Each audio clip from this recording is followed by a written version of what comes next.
Mark, it's the time of year when college basketball fans are excited about the NCAA tournament. They're filling out brackets, and a lot of money is being wagered in office pools and in friendly bets around the country. Why should those who win or lose money be concerned about reporting the outcome on their taxes? Well, the last thing they're thinking about when they're filling out their brackets is the possibility that they're going to have to pay taxes on their winnings. But in fact, that's the case. Under the tax law, gambling winnings are subject to tax, and so they should be prepared in that eventuality. When taking part with a group in sports wagering or a lottery ticket purchase, is it important to list those you are participating with for income tax reporting? In many instances, yes, because the payer may be required to file a W-2-G, which reports the gambling winnings to the IRS. And the recipient can file a Form 5754 if they're allocating those winnings among several recipients, so that the payer will know to match the 5754 names with the W-2G names, so that the IRS will be looking for the gambling winnings on the right return. Should you win big at a casino, horse race, or by entering a contest, what do you need to know for your tax reporting and about how the payout will be recorded on the other side? Well, there can be reporting requirements and withholding requirements.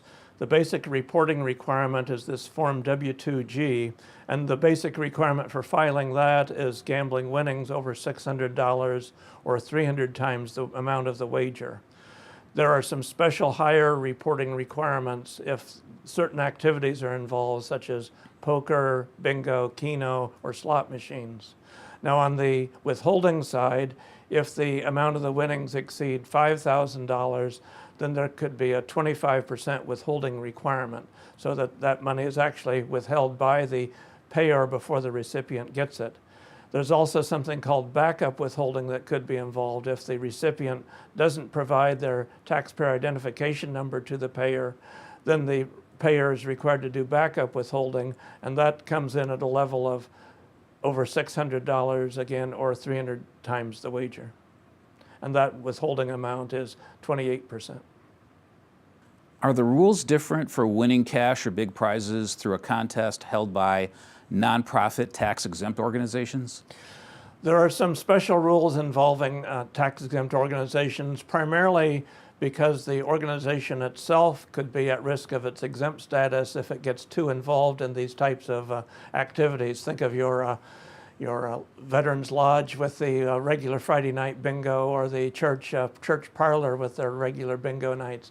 If the gambling activities become too big a part of the function, it could impair their exempt status. But the exempt organization would be filing reports similar to what we're talking about, so the participant should look for those similar types of reports. Now, how can gaming losses actually benefit you when filing taxes? Well, the gaming losses can be deductible to the extent of the gaming winnings. Now, normally for a casual gambler, those would be deductible on Schedule A, a miscellaneous itemized deduction. But for a professional gambler who can show that that's the main activity that they're involved in as a source of living, you can file a Schedule C and deduct those losses on Schedule C. But for both the professional gambler and the casual gambler, gambling losses are only deductible to the extent of gambling winnings. And what are 3 key things to remember regarding gaming and tax reporting? I'd say the 3 things are: number 1, gambling winnings are taxable. Number 2, gambling losses are deductible only to the extent of gambling winnings. And number 3, be careful of non-cash winnings, because you still have a tax obligation, but that you don't get the cash to pay the tax.